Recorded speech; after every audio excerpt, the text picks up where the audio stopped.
Alright, welcome back to another video with my wonderful voice. This is another commentary video. I'll call it I'll call it a ArtTalk. I know that sounds super generic and boring, but that's all I got for now until I find a better name for it.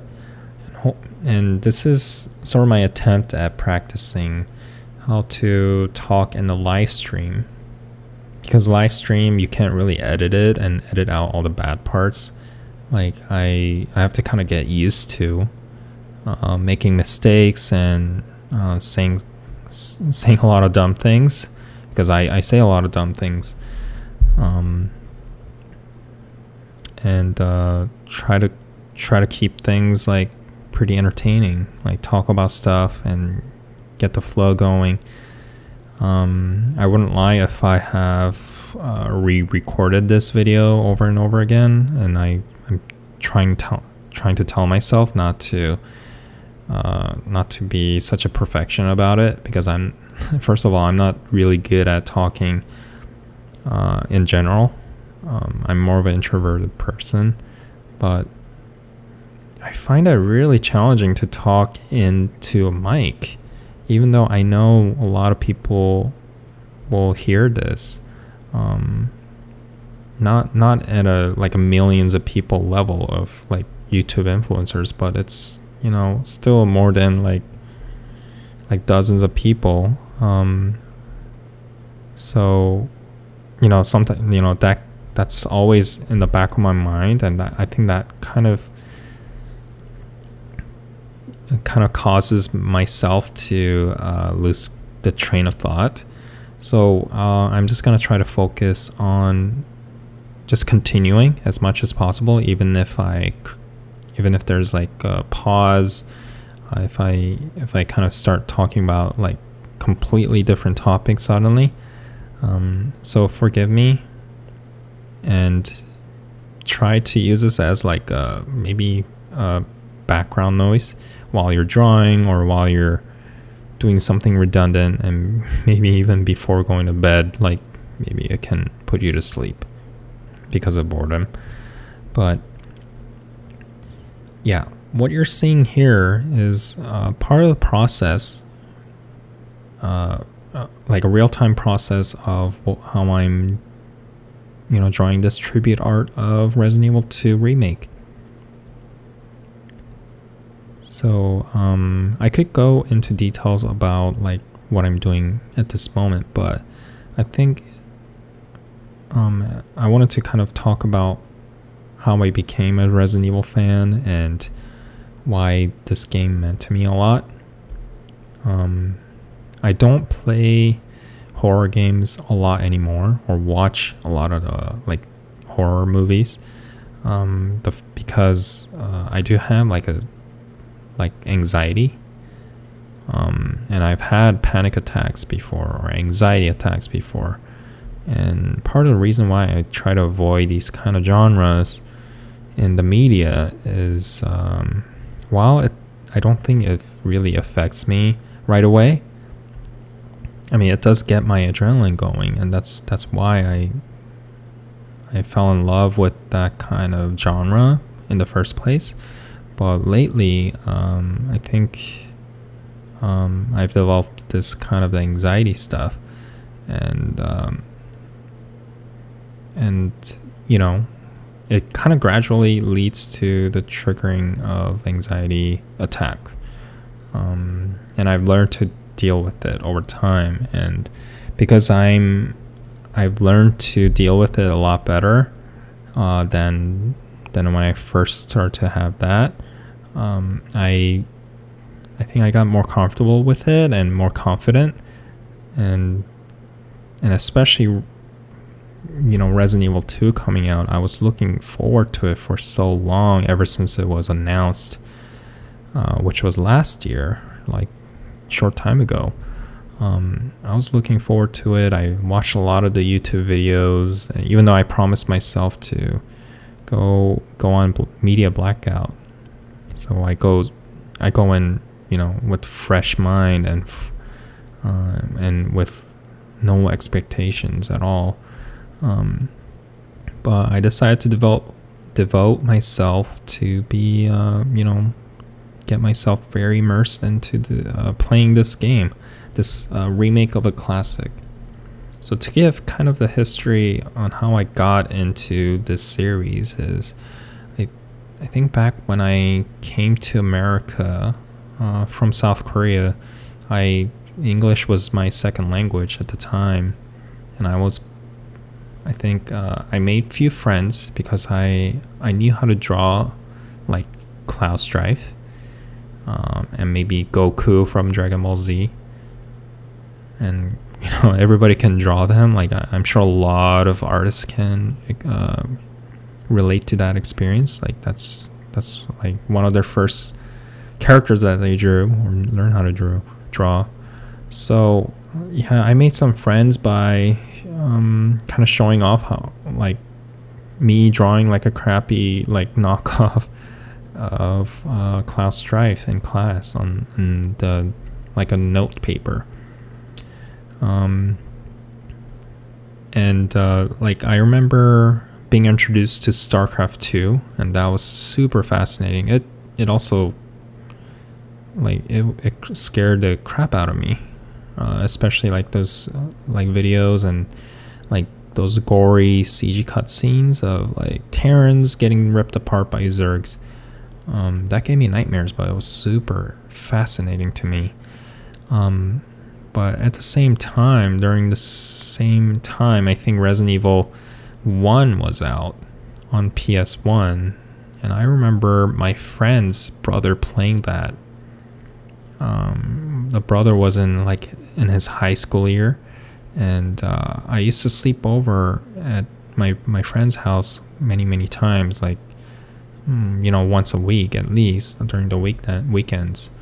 And I before going to bed at night, I would watch my friend's brother play Resident Evil 1, and it gave me chills on my butt. Like it gave me chills down my spine into my butt because I was incredibly scared. Even though those were very pixelated graphics, when you're young, you can feel everything in your imagination, all those gaps and the realities. So yeah, Resident Evil 1 I did not play. I was young and I was too scared. I was definitely fascinated and interested in this series. I discovered the classic monster zombie through Resident Evil 1. The concept of a dead reanimating and just coming after you, and nothing can stop except blowing their brains out, right? So I think after a few years, I think Resident Evil 2 is the game I tried out. I don't know if I fully beaten the game when it first came out. I think I was still relatively young and I'm too scared to play. So I remember like taking turns with my buddies to play through it, and even whoever wasn't playing, whoever was like in the shotgun seat would look at that strategy guide and read what is coming up, what's about to happen next. So even though that gives away the surprises and the fear factor, it was still like terrifying for us to play. And Resident Evil 3 Nemesis was, I think, one of my favorites out of the whole series. And I think we played that, like me and my friends went to Hawaii, and I remember playing that at night in Hawaii, and Nemesis chasing after you. That's such a really iconic scene, and the event that happens in the game that just scares the crap out of you, right? And I my friend's dad, who was with us and on the trip, I think he was like smoking outside the balcony. Like we had lights off in our room because we like to immerse ourselves. And he one night started to say, you know, stars, like, and outside, like really loud, and that just like we just jumped off our seat and just fell like.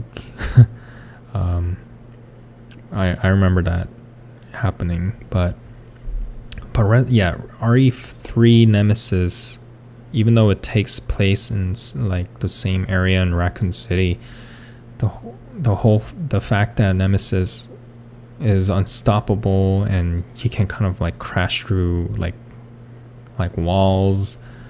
He's kind of like Mr. X, but except he has a rocket launcher, and he says stars and chases after you by like sprinting.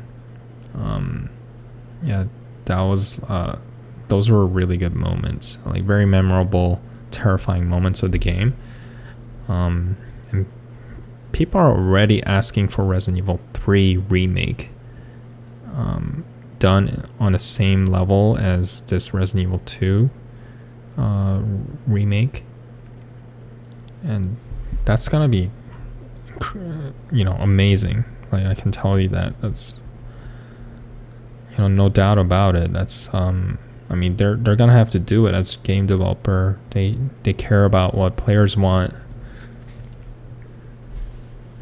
and you know, fulfilling their demands. And I mean, who wouldn't want to, right? Like as developer of the game, I'm sure they also want to create that game and revamp a lot of those iconic characters as they have with the Resident Evil 2.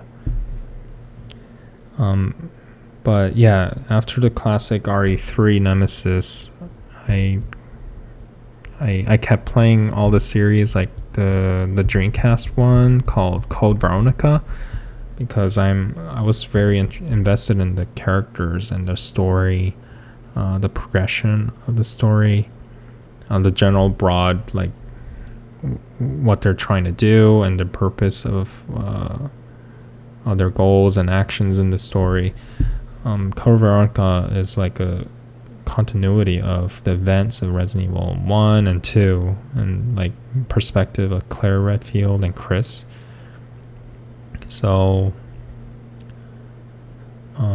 yeah, which I hope they'll remake all the series. But the remake itself is such a like difficult challenge, you know. As a game developer, that's something I say, and I respect a lot about other game developers. You know, before I became like a, you know, creator, like part of the creators of the game, I took things for granted. Like if the game didn't do well, or a game sucked, or it was under my expectation, you know, I would easily say, oh, this sucks, and oh my god, these guys don't know how to make games, etc. Like this is a piece of trash. Like I would be pretty cynical about it. But after being in their shoes and developing games for a living, I know how challenging it is. You know, it's super challenging. There's a lot of factors that goes into making games and make it possible. You know, you first have to pitch an idea. You have to know how to communicate and convince a lot of people, like people with powers and creative control. Like you need to try to convince them why your idea is really good and why this idea is going to be successful, create a cult hit, and you know, satisfy the players, ultimately bringing in the revenues that you need to, you know, keep this company like afloat, and keep your lights on at home.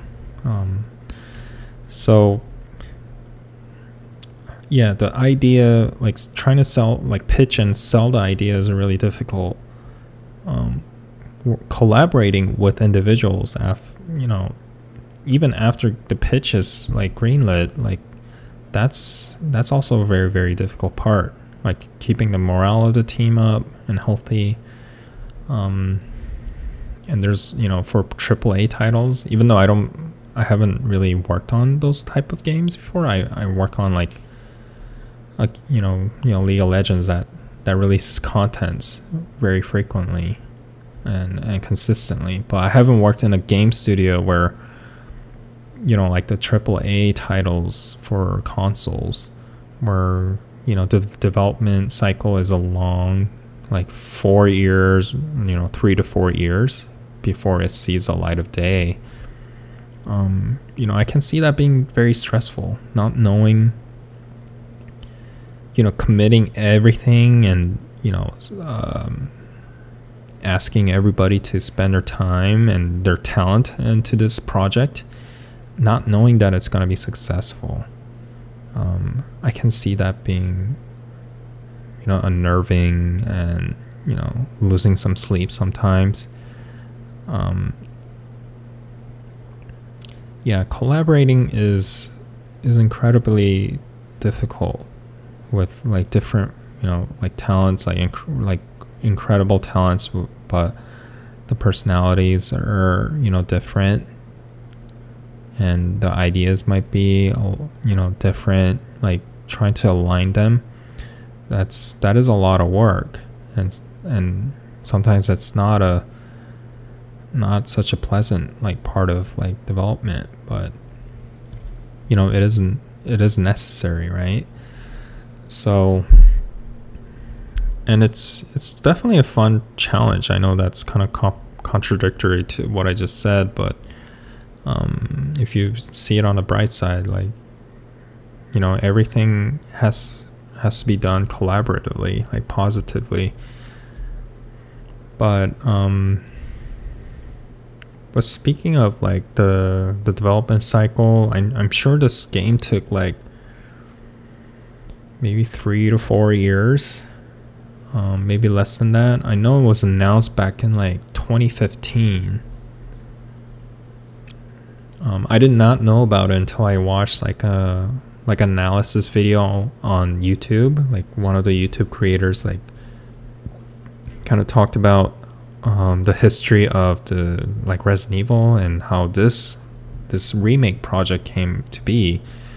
And apparently there was a video of one of the producers like saying, yes, we're going to remake Resident Evil 2 in 2015. But for me, the big reveal happened last year. I think during E3, during Sony conference, maybe Xbox conference. But they reveal the game, the footage of the game, and that was a big deal. At least for me, it was.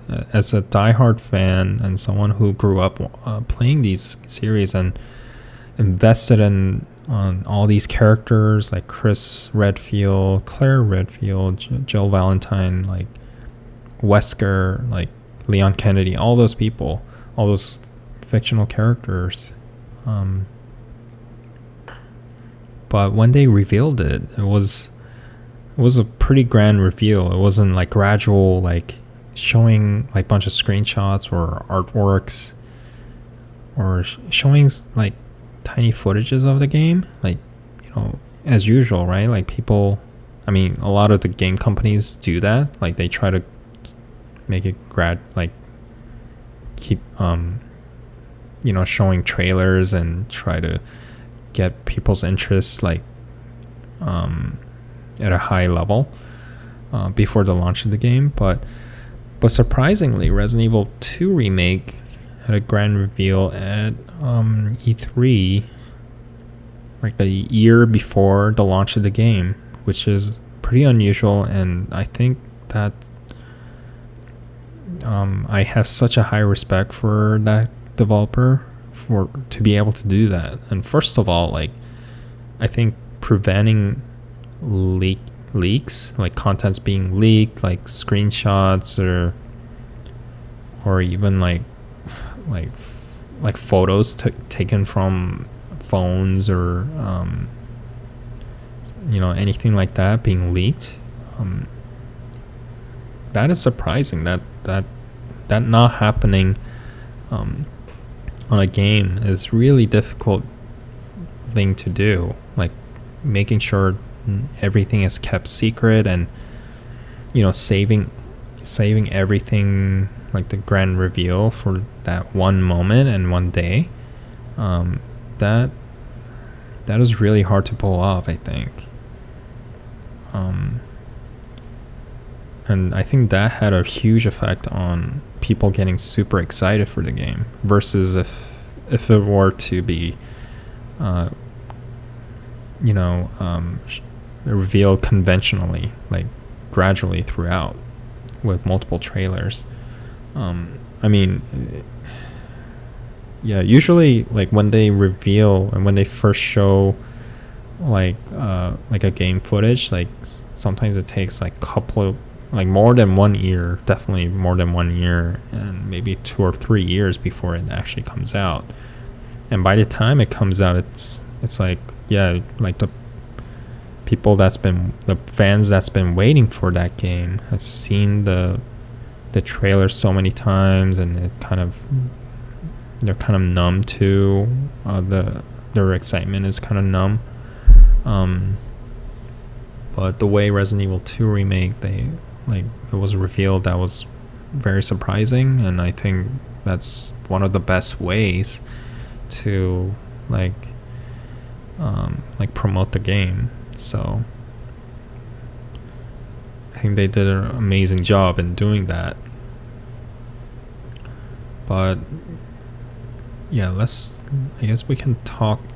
I can kind of talk about like the experience I had with the game so far, and personally what I felt. And I think I mentioned that I turned off my lights in my room, and I put on headphones. So yeah, as someone with like anxiety,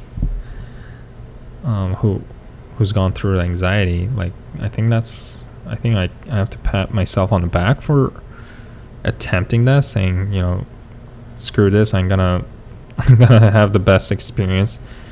I'm gonna get all of it with this playthrough. I've been waiting for this game, and I'm not gonna waste the opportunity to have the best experience of the lifetime, even if it's going to give me like the worst anxiety attack or panic attack or whatever.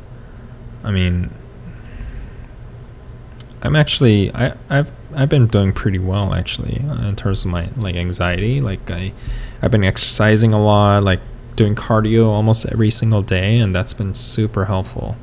This kind of going off topic, but it's related. If you guys are suffering from anxiety, like social anxiety, or all kinds of anxiety, I think what I have is like general anxiety, because my symptoms are all over the place. It's not super bad. Like I read a lot of books about it during the time it was really bad, during the dark times when I couldn't even like function properly because I was so paranoid. That was like a couple of years ago, but now I'm doing pretty well. I can go a little bit deeper into it later on. If you guys are interested, definitely send me a private message on Patreon or Twitter or Instagram, Facebook. Like I do read those, even if I don't reply to every single one of them, but I do read them. So don't be afraid. Reach out to me and say, hey, it was really helpful that you talked about anxiety or any you know, any of the burdens that you go through. I also go through that, so please share, like, you know, ask me to share more of it. I'll do that. But anyways,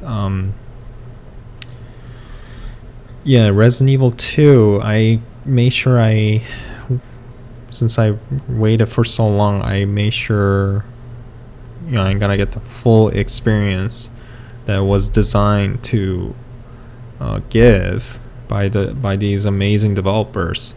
So I wanted to honor that, and by kind of throwing myself as a sacrificial gamer. I put the headphones on, turned the volume up pretty high. I don't know what I was thinking. Maybe I think I did drink some beer. Maybe not first time through, but during when I picked back up, like loading up save, maybe next day it came out. But yeah, kept the room pretty dark. And yeah, I just dove right in as Claire Redfield, and I gotta say, I really loved her. And that's the reason why I'm drawing her. I mean, of course, my priority reason was because I like drawing female characters, but man, she was lovely. Yeah, like I think she was such, like the way she acted in the game, and she felt pretty believable. Like everything just connected together. All the, you know, the sounds, the atmosphere of the game, and the way she was getting like kind of grungy too, like throughout the game. Like that was a pretty neat attention to detail. Is that she gets pretty messy, you know, her clothing, and like she's got scratch marks and like dirts on her face, and on her, you know, but yeah, like her dialogue was great too. I think her voice acting was really good as well. I even switched to Japanese voice just out of curiosity, but I think I do prefer the English voice more. But yeah, the atmosphere, it felt very familiar in a different way. It felt the way they handled that is done super effectively. The fact that they put you in all these hallways, like very narrow hallways with lots of turns, and not knowing what to expect in the next turn. Like, yeah, all the rooms are really dark, and if there's lighting in anywhere, it was done very in a creepy way. Like the lights, like casting many object shadows. And I think the sound effects was added so much to the gameplay also. Not because I was listening to it at a high volume, but it was very, like, has that surround sound effects, so you can hear if the zombie is behind the you know, character Claire Redfield, you can hear it like at an approximate distance, whatever, you know, how far the zombie was. If it was close and the zombie was, I can tell, like, it's a lot of points, like points of the game, like when I'm trying to like sneak past the zombie, and the zombie just does a sharp turn and realizes it's trying to, you know, come after me, like reach for me. Like I could feel it just by listening to its noise, and, you know, the moaning noise and hissing. It felt like it was hissing right behind my head. So yeah, the sound effects were incredible, and even the ambient noise, like the ambient, like soft, like raindrops effect outside, the subtle, like thunder effect, like thunder sound, that added a lot of that, you know, the creepy atmosphere. um and plus, like, there was a lot of like other ambient sounds going on, and I can tell they were purposefully made, um and you can hear it quite frequently throughout, even though it's a low sound. But you can feel, everywhere, not just like in one spot, but like all over the place, like anywhere you're in this, like in the map, or in the, this level, the game level, you can hear like stuff like clanking, like things being knocked over. Like you can hear like footsteps of like zombies outside or next to the room. Especially when you get chased by like the tyrant, Mr. X. Not tyrant. Tyrant is in Resident Evil 1, but yeah, this character, this really hulking, standing upright character, Mr. X, that without any emotion, and he's stoic, and he just stomps around and just walks after you. He's kind of like Nemesis in Resident Evil 3, but less aggressive, like more robotic, I guess. But what made the whole experience of playing hide and seek with Mr. X terrifying is like, the fact that he's just coming after you. And even if you lose him and he's in like different rooms and different locations, you can still hear like the faint footsteps, like stomping footsteps from far away, and you can kind of hear it or feel it vibrating in your controller, like tips of your fingers. And as he gets closer and closer, it gets more intense, and that sense of panic feels pretty real.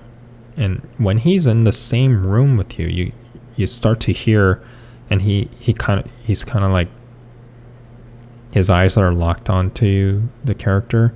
That moment, and the music like plays up that song. That's when it gets real. That's when you feel like the panicky within like your chest, like deep down your like spine. You can feel the chills like going all the way down, and the adrenaline just pumping, right? So that's been super unsettling, but it's been fun experience so far. And when I replayed the game and had the expectation of still I can predict all those things happening, even then I can, it feels like I'm experiencing for the first time again. But yeah, it's done super well. I'm a huge fan of like over the shoulder camera. I'm glad that they kind of ditched the the tank like control mechanic, where it's like the what is a camera, like still camera, like angles, and you're just kind of awkwardly controlling the character around. I mean, it was effective in the previous games because it gave the sense of vulnerability and claustrophobia. But when Resident Evil 4 like ditched that and kind of went back to the drawing board and invented this third person over the shoulder camera view, like it kind of gave the similar effect. Like you felt vulnerable because you can't look behind you. You're always in a perspective of like you're behind this character, like you're traveling with this character, but you're like literally standing right behind the character. That felt really immersive. Like you're almost there with that character, but at the same time, the fact that you can't really see what's behind you, that added a lot of that sense of vulnerability, and also claustrophobia. I personally prefer the third person view more than like first person view for some reason. I know the purpose of first person view is to give you the sense that you are playing as that character. You are looking through their eyes and seeing their arms interacting with like the weapons and like puzzles, whatever.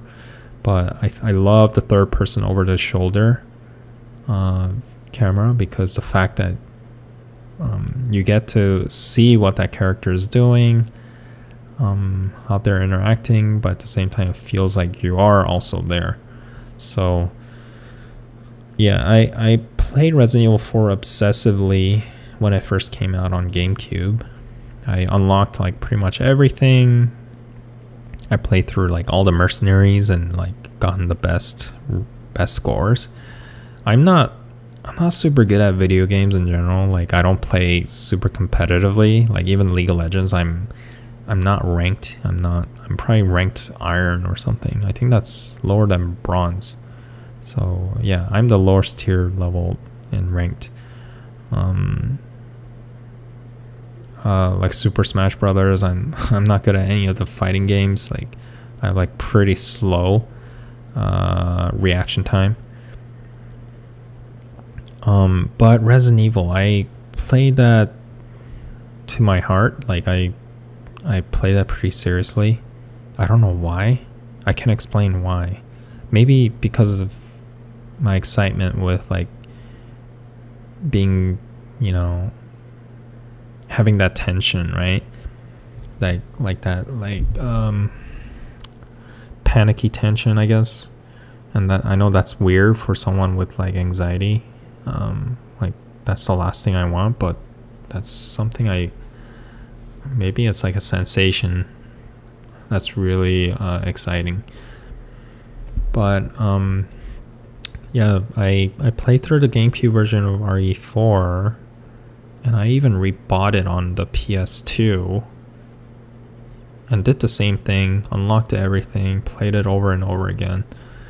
And I didn't stop there. I even bought it on the Wii, the first Wii, yeah, Wii, and also probably Wii U. I love the new control, like with the nunchuck, the Wii nunchucks. The QuickTime event was pretty cleverly done with that. And I bought it for Xbox and also like the HD remaster. I think the HD remaster came out on PC or PS3, I don't remember, but I rebought it for those as well. So I probably wasted a lot of money. I mean, not wasted. I think it's well spent. But yeah, I spent a lot of money buying Resident Evil 4. But part of the reason why I got super excited for the remake is the fact that it's going back to Resident Evil 2, the classic, with the updated graphics, like just amazing technology, and with the updated control, my favorite control mechanic, which is the over-the-shoulder third-person view. I was like, this is dream come true.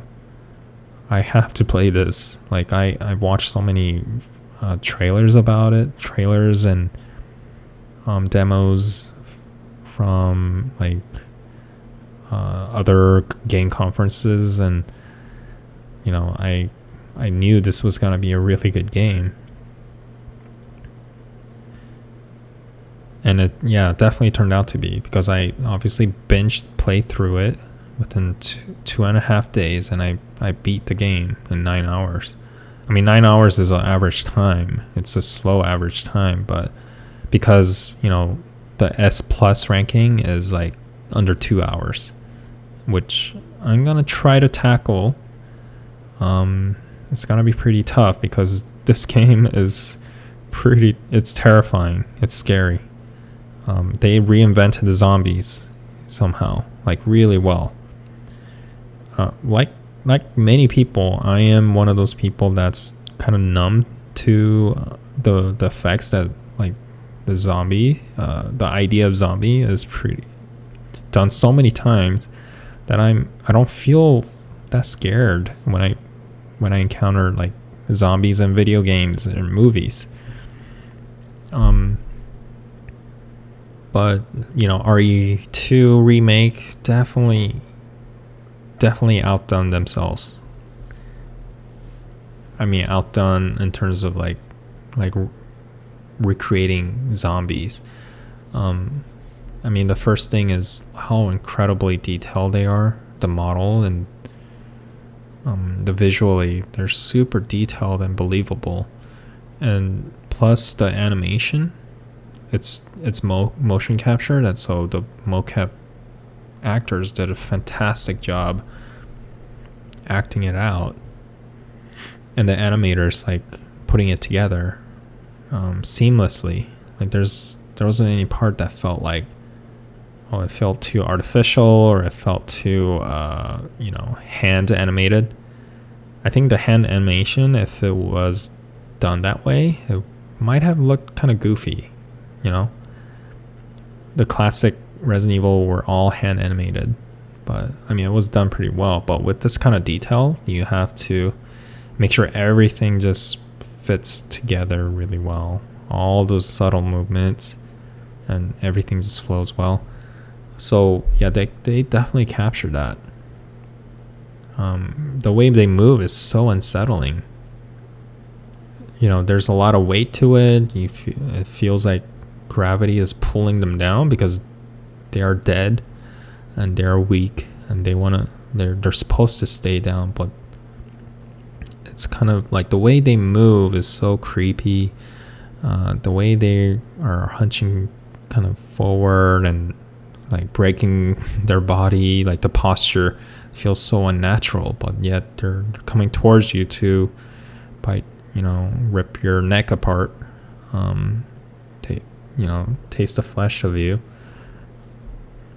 And it works so well with the over-the-shoulder third-person view, and people argue that view gives you advantage because it lets you kind of aim a lot better. However, the way they countered that is the combination of zombies' movement, the unpredictable way they move. That is the way they are unpredictable itself was why the game was so terrifying. Why the zombies were really scary. But I think it also they don't let you. The game does not let you like aim super well with the third person view. The little radical, the aiming radical, like it focuses after a while. It doesn't focus right away unless you have like a laser pointer attached to your gun. But yeah, it makes you that's the way the game makes you feel like vulnerable and takes some of that control away from you and confidence away from you. So yeah, all those factors like come together and create this like creepy atmosphere, and the sense of vulnerability is really strong. And like all these hallways and corridors feel really narrow, and there's a lot of like props in the way. The water over flooded in the hallway, like, and with all this like extra like lights flickering and like ambient sounds, constant sounds of something that's always active. It feels like the whole level is trying to consume you alive, and it feels like the level is alive, like it's living being, because there's always constantly sounds and things moving, lights going on and off, flickering. So yeah, that's been incredibly amazing. I can't wait. I'm playing it on PC right now. The reason is I think it's a little bit more powerful versus the console version, and the fact that there's a possibility of modding the game. I'm pretty interested to see what kind of like community driven contents come out. I'm always like a fan of that, and there might be like even some mods that changes the gameplay. Like let's say like it might restrict the way like the inventory management, or maybe amount of the ammos that show up or items. Maybe they might add like new types of guns, or maybe even new outfits for the characters. Yeah, I got the deluxe edition, which gives me the Samurai Edge guns for Albert Wesker, Jill Valentine, and Chris Redfield, and they each have like, they're each custom built Samurai Edge. So I think Albert Wesker's is probably the best. Like it probably aims faster and it's more robust, and I think Chris Redfield's is more powerful or something. I mean, I didn't research it. I just read the description of the weapons in game. So there's also like one really neat thing about the deluxe edition is you can switch the sound effects and the soundtrack to the original. There's a setting underneath the sound, and that takes you right back to the classic, the game. And it's a pretty bizarre but really pleasant experience, because visually it looks incredibly polished and modern and next gen, but everything you hear is like the classic music, the classic actually the sound effects I think is pretty much the same. Only the UI sound effect is the classic, but like the gunshots and explosion, footsteps, those are all the remake version. But everything else is like, it takes you right back to classic. So yeah, I hope you guys play the game. Like, I urge you to, if you guys are fans of the game, like definitely try it out, because it's really worth it. If you guys like fell off the series because of me, like the way I did with like Resident Evil 6 and 7. I heard 7 is really good, but 6 I just could not take it. I could not play it because I was it just felt so redundant and empty. It just felt too cheesy for me. I mean, part of it was because I played Last of Us, and Last of Us just set a new bar on storytelling and the dialogue. The dialogue is just so well written, just quality, right?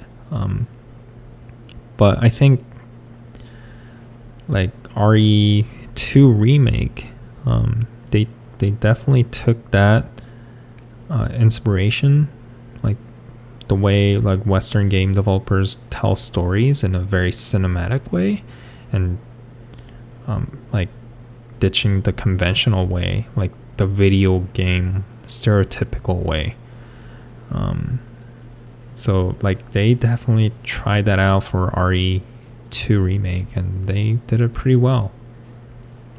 If I were to criticize the game, It's definitely like the dialogue is still, it still feels like the old Resident Evil, which is I think it's in a fun way. Their dialogues are pretty cheesy, you know.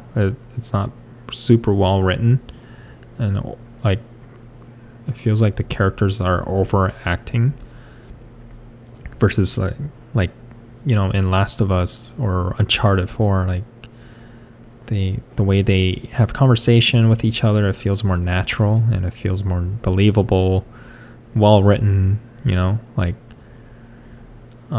but yeah, there were some cringy moments. It didn't bother me too much because I think I had such a positive experience overall, so I was willing to set that aside. I even, you know, like I even tried to change the dubbing to like Japanese. Maybe that I thought that could help, but I think the actors did a really good job. I think it's just the writing was not super well written, like not like amazingly, like flawlessly written, like in like Uncharted or Last of Us games. But no, it didn't bother me to the point like I could not play anymore. Like I think that's what happened for Resident Evil 6. It was just incredibly like cringy and cheesy. Like it just didn't make sense. It just felt so cartoony, visually very realistic, but like people look cartoony. Or I mean, it felt cartoony. I mean, speaking of looking cartoony, like I guess that was kind of true, because RE6 and the games prior to that, they were all hand modeled. And I'm a big fan of like characters, you know, character assets, like 3D assets that are all like handmade from ground up. Because I'm an artist and I love that kind of creative execution. But for this kind of realistic games, like it is, I'm okay with like actors or models like being scanned and turned into the 3D asset and being tweaked by the 3D artist. I'm okay with that. I think that's a good, like a smart way and efficient way and a shortcut into you know, game development or asset development. It's very effective. It feels more real than if you were to like hand sculpt and hand create the character, 3D character from ground up and try to mimic the realism. The technology is there, like scanning the actor and model is very, very efficient. So, you know, they also did that for Devil May Cry 5. It's 5, right? Yeah, 5 with Nero and old Dante. It looks pretty believable. At first I was a little bit bothered by the way they look because they looked over realistic, but I actually didn't mind that. Like it kind of grew on me, and I can see the reasoning behind it. Metal Gear Solid 5 Phantom Pain sort of did that as well.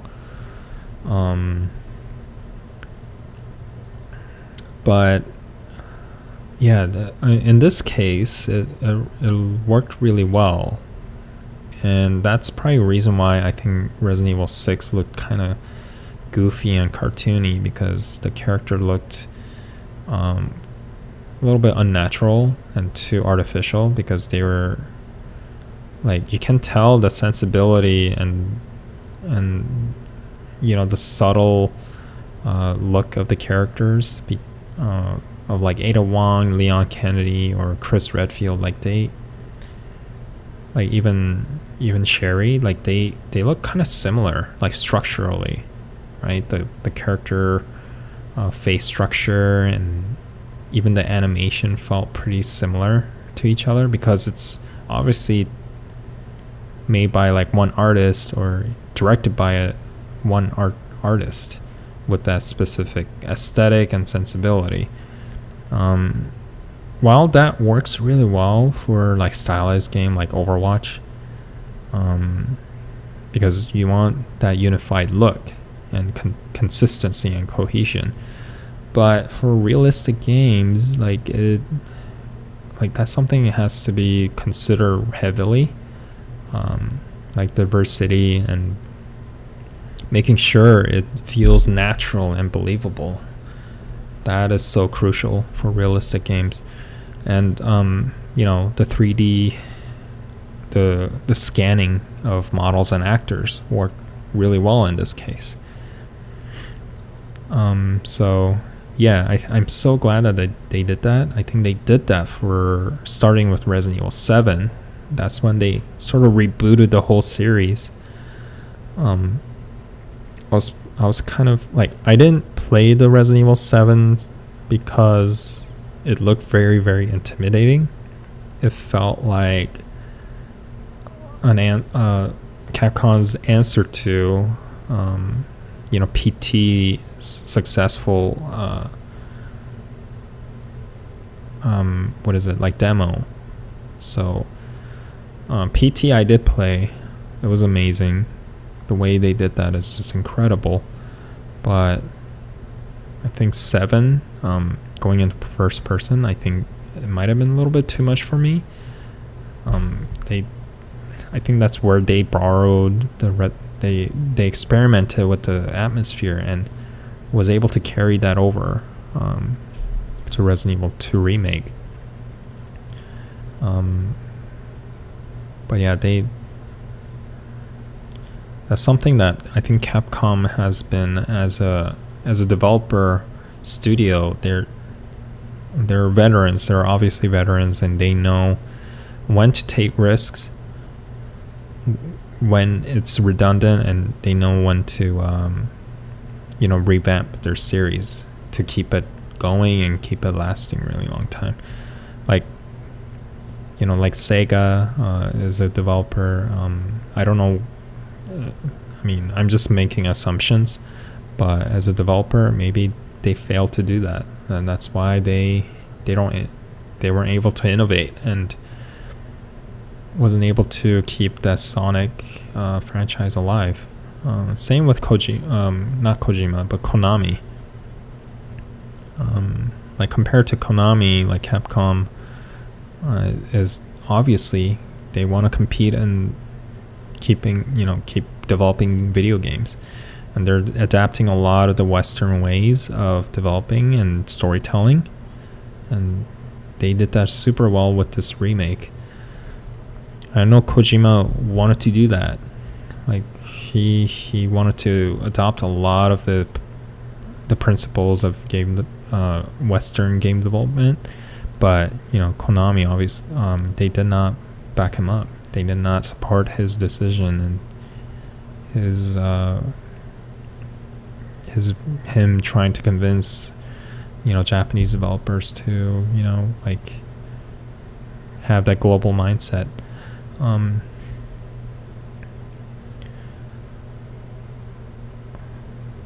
But yeah, just overall, Resident Evil 2 remake has been just such an amazing experience. I'm going to play Leon Kennedy's path because it's gonna be a just like the classic, it's gonna have a different narrative side of the story. So perspective of the story. So I am going to play that, and there's gonna be maybe even like hardcore mode. Because when I played it for my first playthrough, I conserve a lot of ammo. Like I try to conserve ammo. This is what I did for RE4 for a person that played that game obsessively on multiple platforms. The way I conserve ammo was using my knife. I would use my pistol, shoot the villager once in the kneecap. Once they go down on the ground, I would look for like a quick time trigger to like do a roundhouse kick on them in their face. And once they're down on the ground, I would like knife them to death. And that's how I conserve the ammo. In the remake of Resident Evil 2, you don't have the option to like do a roundhouse kick, like this crazy action movement. And also the knife, it wears down after using it a few times. So, but I still use that technique. I used a knife. It took forever to kill a zombie with a knife, so I don't know if it was super worth it. But at the end of the game, I had, like, in the crate, I had so much ammo left. I think I wish I didn't, like, conserve so much ammo. So, maybe in the hardcore, I'll try to conserve the ammo, but, you know, be smart about it. Like, don't be afraid. I will not be afraid to use it if I have to. But yeah, I hope you guys liked this art talk video, even though it wasn't really about art. But I think it is relevant to art because, you know, as an artist and creative content creator, it is important to experience playing video games and like sharing with that or talk about it, analyzing it. And same with movies, shows like anime, or, you know, mobile games or any type of games, board games. Like the way it's all about like expanding visual library and creative library in your head. That's why, like, you know, inspirations are necessary and references are necessary. And you know, me sharing this experience is me kind of recapping and analyzing, you know, as a fellow game developer. Like, that's very, very important. What's going on and what to learn from, what to do better as a creator. So yeah, try to expand your visual and creative library. Don't be afraid to you know, experience something new. Like me, like I'm pretty proud that I was able to kind of, you know, deal with like something pretty you know, scary and you know, play a horror genre video game. I'm glad to have done that and made that choice to turn down my lights in my room, turn out the volume, and with the headphones on, like immersing myself. I don't regret any of that. So you guys, I dare you guys to try it. Try this game. Let me know how it goes. And also, yeah, let me know. Face your fears if you're also going through like anxiety. I know how tough it can be. I was able to overcome it, and I was able to kind of accept that it's part of myself and just not fight it too much, but adapt to it and know how to deal with it like that. Over the years, I was able to. I learned how to deal with it gradually. And I will definitely talk about that in depth in the next art talk. And yeah, I hope you guys find this pretty useful and you guys get to experience the horrifying like crazy immersive experience of Resident Evil 2 remake. Let me know in the comments section in Patreon if you really like this video. It's not going to be up on YouTube or anything. Maybe it will be. Maybe it will be timed exclusive to Patreons, $10 patrons. So Yeah, definitely let me know. Don't be afraid to send me private messages on Patreon, Twitter, Instagram, or Facebook. I definitely read them all. I don't necessarily reply to all of them due to like time constraints, and I'm sometimes terrible at replying. I sometimes like look at the notification on the phone, but like glance over the comments, but sometimes I forget to reply. Like I'm just terrible at that, so don't take that as if as me saying I don't care about you guys or anything, but I do really, really appreciate the comments, and just any input, any suggestions are always welcome as well. Anyways, I hope you guys like this artwork, tribute of Claire Redfield. I've been trying to do more stylized stuff like this, like Eastern stylized stuff. And anime style is very, very difficult. I don't take that lightly at all. Like, it's so subtle, like the shapes and the placement of the features is pretty different than the principle behind it, and the mentality behind it is very different than doing realistic portraiture. So, but yeah, I think this video is coming to an end. I'll let you guys know how I like Leon Kennedy's Path. I hope they release more DLC contents. I think one critical thing I have, or one con I have about the game, is that it was a little bit too short for me, like compared to RE4 and Code Veronica. It felt a little bit short. I know they were trying to stay as real and as authentic to the original Resident Evil 2, but maybe they could have filled in more gaps and like extended some scenes a little bit more. But that's not enough for me to dislike the game in any means. But all right, enough of me talking about it. Hope you guys enjoyed it. Yeah, I'll see you guys in the next Art Talk. All right, bye.